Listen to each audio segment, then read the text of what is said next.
जी हाँ, आज हम पढ़ेंगे झेन की देन, जो सीबीएसई बोर्ड का पाठ है। झेन की देन। जापान में मैंने एक मित्र से पूछा, लेखक कह रहे हैं, यहाँ के लोगों को कौन सी बीमारियां अधिक होती हैं।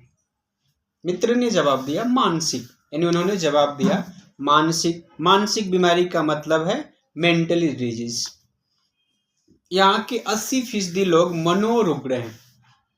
इन्होंने बताया कि यहाँ के 80% यानी 80% लोग मानसिक बीमारी से परेशान हैं, यानी मेंटली रूप से डिस्टर्ब हैं। कितने लोग? 80% लोग। कहाँ के? जापान के। फिर उन्होंने पूछा इसकी वजह क्या है। तो मित्र बताने लगे, कहने लगे हमारे जीवन की रफ्तार बढ़ गई है, यानी हमारा जो जीवन है, जीवन में हम जो कुछ भी काम दाम कर रहे हैं तो हर एक काम में बड़ा हम जल्दबाजी रखते हैं, जल्दी हो जाए। यहाँ तक कि आजकल देखिए लोग खाना खाने में भी बहुत जल्दबाजी करते हैं और घर में खाना ना बना के जल्दी से ऑर्डर कर देते हैं, होटल से आ जाता है, जबकि बाहर के खाने का कितना दुष्प्रभाव है हम देख रहे हैं। लेकिन फिर भी लोग जल्दबाजी में उससे होने वाले नुकसान को भूल जाते हैं। खैर, तो यहाँ इन्होंने बताया कि हमारे जीवन की रफ्तार बढ़ गई है। यहाँ कोई चलता नहीं बल्कि दौड़ता है, कोई बोलता नहीं बकता है, अर्थात धीरे धीरे बोलना नहीं, एकदम स्पीड में। हम जब अकेले पढ़ते हैं तब अपने आप से लगातार बड़बड़ाते रहते हैं। कई बार हम बैठे हैं अकेले तो हम सोचते रहते हैं, कुछ ना कुछ बोलते रहते हैं। कई बार लोग मन में बात करते हैं, कुछ लोग कई बार अकेले बड़बड़ाने लगते हैं, कुछ ना कुछ बोलने लगते हैं। अमेरिका से हम प्रतिस्पर्धा करने लगे। प्रतिस्पर्धा का मतलब है कंपटीशन। हम विकसित देशों की तुलना करके हम उनके जैसा या सबसे आगे बढ़ जाने की कोशिश करने लगते हैं, जिसकी वजह से मानसिक रूप से परेशान हो जाते हैं।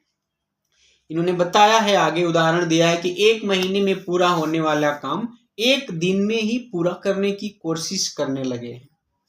वैसे भी दिमाग की रफ्तार हमेशा तेज रहती है, फिर भी इन्होंने बताया कि उसमें स्पीड का इंजन लगाकर वह 1000 गुना रफ्तार को बढ़ा देते हैं, 1000 गुना और तेज कर देते हैं। फिर एक क्षण ऐसा आता है जब दिमाग का तनाव यानी टेंशन, प्रेशर दिमाग पर बढ़ जाता है और पूरा इंजन क्या होता है? टूट जाता है, ब्लास्ट हो जाता है।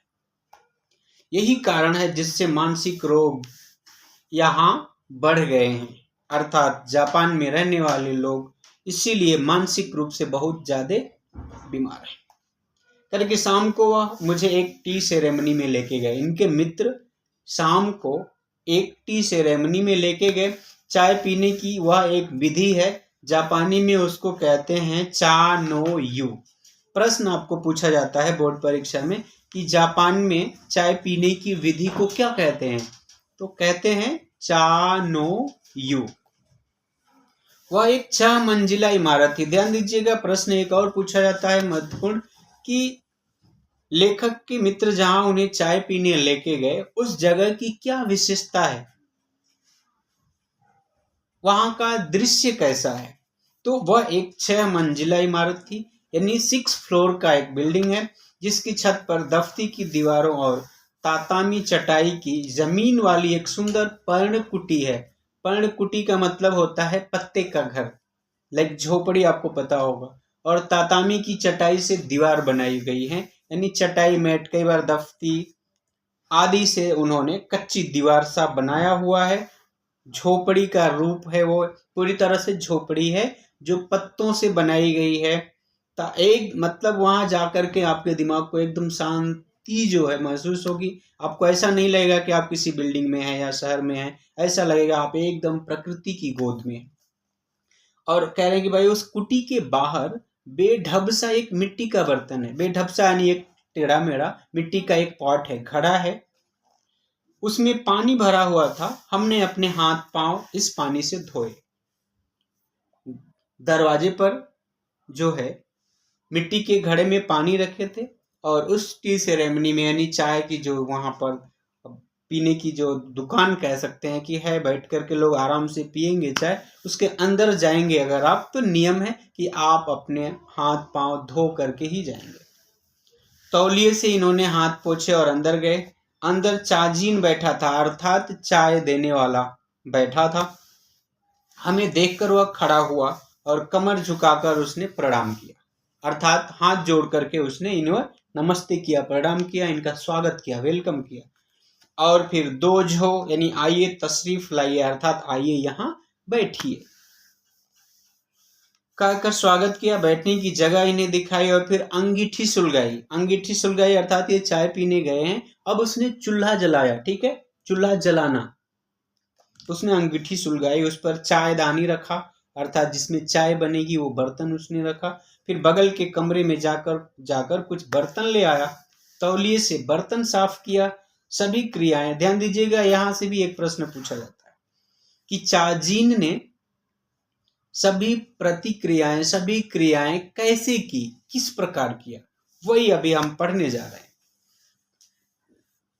तौलिए से उसने बर्तन साफ किया और सभी क्रियाएं इतनी गरिमापूर्ण ढंग से की, अर्थात रिस्पेक्टेड तरीके से, अच्छे स्टाइल में उसने किया कि उस हर भंगिमा से लगता था मानो जय जयवंती के सुर गूंज रहे हो। अर्थात बर्तन को रखने उठाने से जो साउंड आता था, जो आवाज आती थी, लेखक ने बताया कि ऐसा लगता था कि वो एक ट्यून बज रहा है, म्यूजिक बज रहा है। और कैसा, जय जयवंती का, कह रहे कि वहां का वातावरण इतना शांत था कि चायदानी के पानी का खदबदाना भी सुनाई दे रहा था। और इतनी शांति वहां थी कि पानी जब गर्म है ना, खौल रहा है पानी, तो उसके खौलने का भी साउंड, आवाज जो है, इनको सुनाई दे रहा है। कई बार देखिए, दिन में अगर हम अपने घर में हैं, घड़ी भी रखे हैं, तो घड़ी के चलने की खटखट आवाज दिन में नहीं सुनाई देती है, लेकिन रात में जब सब लोग सो जाते हैं तो उस घड़ी के चलने की खटखट की आवाज भी हमें सुनाई देने लगती है। तो कुछ इसी प्रकार का वहां बहुत ही शांत वातावरण था, जहां पानी के खौलने से भी इन्हें जो है वो आवाज सुनाई दे रही थी। चाय तैयार हुई, उसने वह प्यालों में भरी, यानी कप में चाय भरा, फिर वे प्याले इनके सामने रख दिए।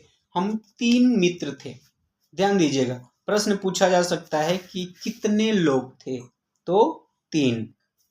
इस विधि में शांति मुख्य बात होती है, इसलिए वहां 3 से अधिक आदमियों को प्रवेश नहीं दिया जाता था। यहां से भी एक महत्वपूर्ण प्रश्न पूछा जाता है कि चाय पीने के लिए कितने लोगों को परमिशन था, या कितने लोग जा सकते थे और क्यों।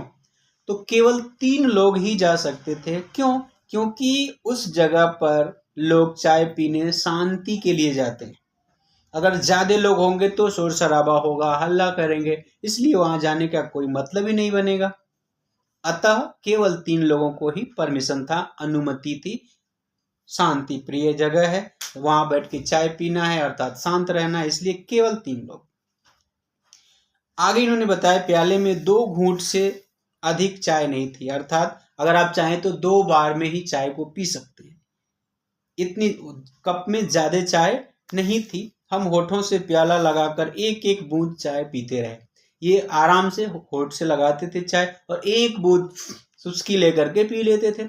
ऐसे करके मतलब जो आप सेकेंडों में चाय खत्म कर सकते हैं, उसे इन्होंने कई मिनट तक पिया। क्यों? क्योंकि वहां शांत वातावरण है, ये वहां बैठ करके अपने दिमाग को आराम देने के लिए गए, आनंद देने के लिए चाय पी रहे हैं।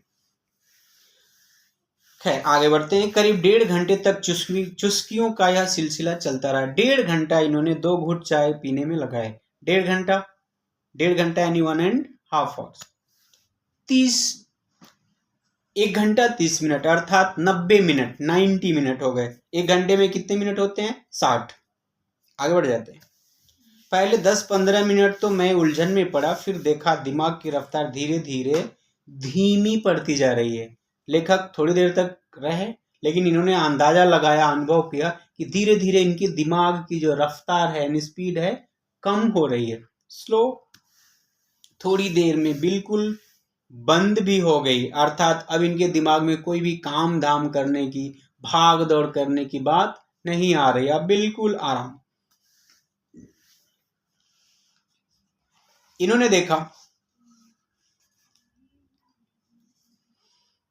थोड़ी देर में बिल्कुल बंद हो गई। मुझे लगा मानो अनंत काल में मैं जी रहा हूँ। अनंत काल मतलब मानो ये स्वर्ग में जी रहे हैं, जहाँ कोई और नहीं है, केवल यही है और इन्हें किसी चीज की कोई जरूरत ही नहीं है।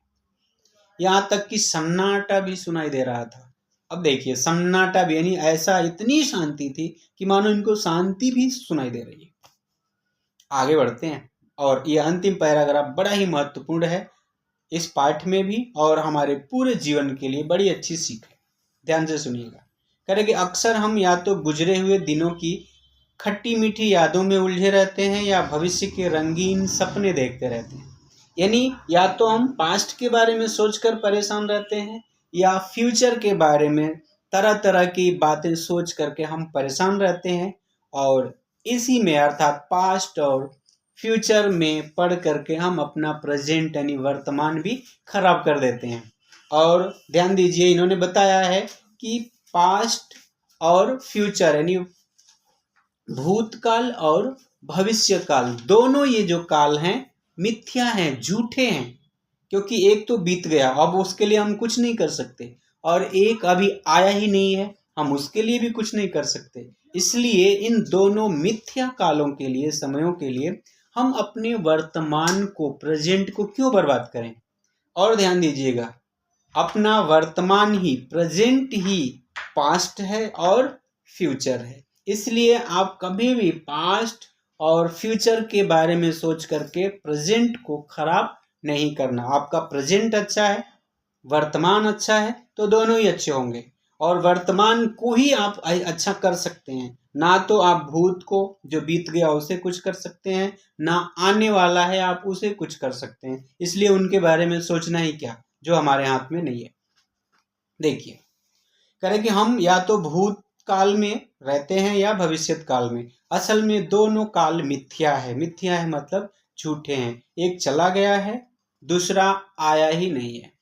हमारे सामने जो वर्तमान क्षण है वही सत्य है, यानी जो प्रेजेंट है ना, जो अभी चल रहा है, यही सत्य है। इसके अलावा कुछ भी सत्य नहीं है। उसी में हमें जीना चाहिए, अर्थात प्रेजेंट में ही हमें जीना चाहिए। चाय पीते पीते उस दिन मेरे दिमाग में, अर्थात लेखक कह रहे हैं कि मेरे दिमाग में भूत और भविष्य, ये कह रहे हैं कि मेरे दिमाग से ये दोनों काल उड़ गए, खत्म हो गए, निकल गए, केवल वर्तमान क्षण सामने रहा। कह रहे कि और वह अनंत काल जितना विस्तृत था, अर्थात आसमान की तरह, जितना आसमान विस्तृत है उतना ही यह मेरा वर्तमान काल विस्तृत था, यानी जिसकी कोई सीमा नहीं है, कोई अंत नहीं है। जीना किसे कहते हैं, इन्होंने बताया कि हमें उस दिन समझ में आया कि वास्तविक जीवन क्या है। और इन्होंने ये बात बताई कि भाई यह कितनी अच्छी, ये जो झेन की देन है ना, बहुत ही अच्छी परंपरा जापानी लोगों को मिली हुई है, उपहार के रूप में, गिफ्ट के रूप में, भेंट के रूप में, कि चाय पीते समय ये अपने सारे दुख परेशानियों को भूल जाते हैं। तो यह गिफ्ट, यह उपहार इन सभी को बहुत ही अच्छा मिला हुआ है। एक बात बता दूं आपको, जैन की देन या सीबीएसई बोर्ड की सारी कहानी या कविताओं का अच्छे ढंग से व्याख्या मेरे चैनल पर है। आप देख रहे हैं हिंदी क्लासेस बाय उमेश चंद यादव।